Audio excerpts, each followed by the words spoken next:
মিষ্টি আলু বা রাঙা আলু কার কার পছন্দ বলো তো? আমার তো ভীষণই পছন্দ। আর এটার এতটাই গুণ, বাচ্চা থেকে বুড়ো সবার জন্য উপকারী। আর সব থেকে মজার ব্যাপার, এটা কিন্তু আমাদের ওয়েট লসেও অনেক হেল্প করে। তো চলো আজকে এটা দিয়ে বানাই সুন্দর সুন্দর পরোটা। প্রথমে আমি মিষ্টি আলুটাকে সেদ্ধ করে নিয়েছি। আমার তো এতই পছন্দ মিষ্টি আলু, আমি সেদ্ধটা একটু বাটার লাগিয়ে খেয়ে নিতে পারি। তো যাই হোক, এর মধ্যে দিলাম হলো লবণ।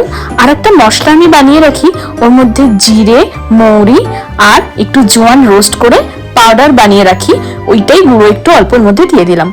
তারপর একটু কসুরি মেথি দিলাম, ব্যাস আর কিচ্ছু না। তারপর সুন্দর পরোটার মধ্যে পুর ভরে ভালো করে বেলে তাওয়াতে সেঁকে নিয়ে তারপর অল্প একটু তেল দিয়ে ভালো করে ভেজে নিলাম।